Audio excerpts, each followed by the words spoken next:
Hey everyone, David A. Cox here with PCClassesOnline.com, and I thought it would be fun today to do a little video comparing the brand new headphones released by the two audio giants out there, which are of course Bose versus Beats. So the Beats company, which was recently acquired by Apple, has these brand new Beats Solo 2 wireless headphones. They're really slick, they're lightweight, amazing sound. And then on the other end, we have Bose, who has their SoundLink wireless Bluetooth headphones. They're actually a little bit lighter than the Beats, but they're both really good quality headphones, but they have some different features. So I've been testing both of these devices for the last 3 weeks, and I've been kind of comparing notes on both of them, and I wanted to do a little review video for you and show you who, in my opinion, is the winner. So the first category that I want to kind of compare the two had to do with how many devices each could pair with. Now, the Beats headphones work like a lot of Bluetooth devices. They can only pair with one device at a time, which is kind of a pain, especially if you have multiple gadgets.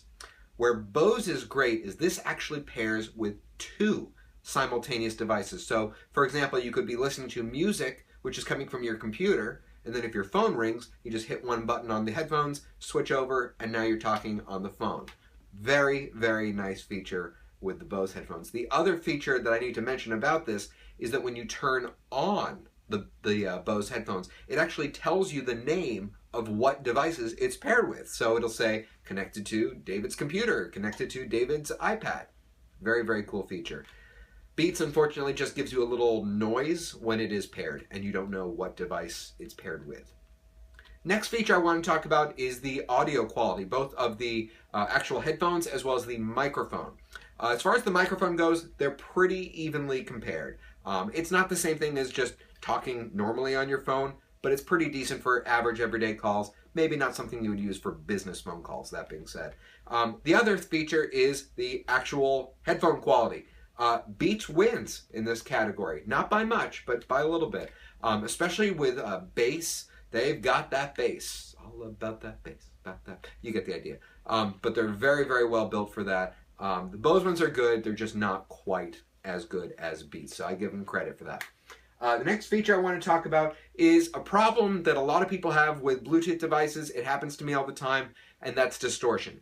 Bluetooth in general just hasn't been the greatest technology when it comes to reliability, and so I took both of these periodically to the gym, and I'd be on the treadmill, phone in my pocket, and the Beats headphones were pretty good. I don't really remember any instances where the audio distorted.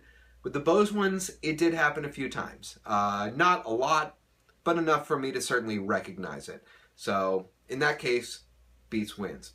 Next category is something that may surprise you with the results. So, as I just mentioned, Beats was acquired by Apple, as in Apple iPhone. So, one of the features I care a lot about in headphones, and I'm going to be paying $250 plus for, is the ability to access stuff on my phone without needing my phone. And that means access to Siri. Well, the whole thing with this is that the Beats headphones have no button that connects to Siri. Now, for full disclosure, both of these headphones do also come with a cable, so you can use them with a hard line, which is great for airplanes, in which case, yes, Siri will work, but then again, Siri won't work on an airplane.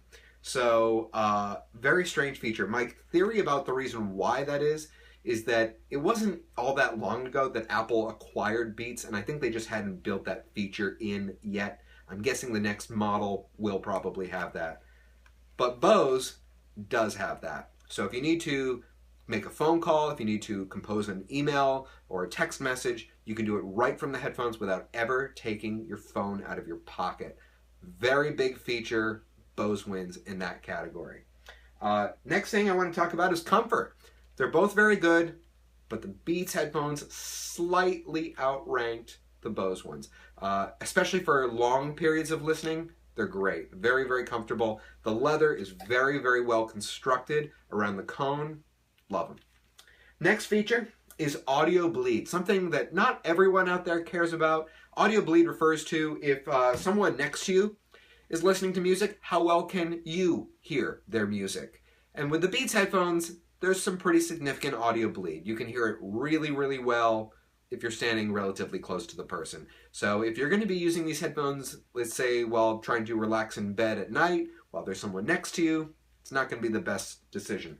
The other thing I want to mention on that note, a feature that I found kind of annoying, and you won't be able to really see this, but on the very bottom of the Beats headphones, there are these 5 LEDs, and they indicate the battery life. And when you're using them, they don't ever go off. So the problem is this. If you happen to be the person in the bed who's sleeping on the left, it means those 5 LEDs are now shining right into the eyeballs of the person next to you, which is kind of annoying. So don't love that feature, and that is not a problem you have with the Bose headphones. So unfortunately there. Next is audio controls. Big one for Bose. There's really well-defined buttons. I don't know how well you can see that. Really easy to find buttons, even if it's the middle of the night. You know, you can just very quickly hit one button to increase the volume, decrease the volume, skip to the next track, whatever it may be. With the Beats headphones, the play, pause, volume up, volume down buttons are not really on the headphones, but they are on the side. The problem I have, though, is this. It's the power button. So I don't know how well you'll be able to see this. I'm going to hold it up, but that little sucker right there is the power button. And the problem is this, and you could have this problem at night or in the day. I'm not looking at the headphones, obviously. I cannot ever find that button purely based on feel because it's so flat with the rest of the surface, you can't find it. So you pretty much have to be looking at the headphones. Oh, there it is. Press and hold it to turn it on or off. So kind of an annoying feature there. Bose wins in that category once again. So these headphones are both great. They have their pluses and minuses, but ultimately I've got to give the prize to Bose because Bose has been in this industry forever. They perfected this. My one complaint that I have for both companies, and I think I know the reason why, neither have sound cancellation. So for those of you out there who like to travel on airplanes, it's not going to be great because you're going to hear that engine, especially if you're in the back part of the plane. So that was a bit of an annoyance. I suspect the reason for this is because the amount of power you would need in order to do that, along with have wireless, would be enough to make the headphones, the battery in the headphones, pretty heavy. So that's my theory as to the reason why that doesn't exist, but hopefully in the future they can develop that better so that we can have a wireless pair of headphones that also has noise cancellation. This is David A. Cox with PCClassesOnline.com. I hope you enjoyed this video. Do you agree? Leave us your comments below. Also, if there are other products you'd like us to review, we're all ears, so make sure you leave them in the comment section below as well. That's all, everyone. Take care.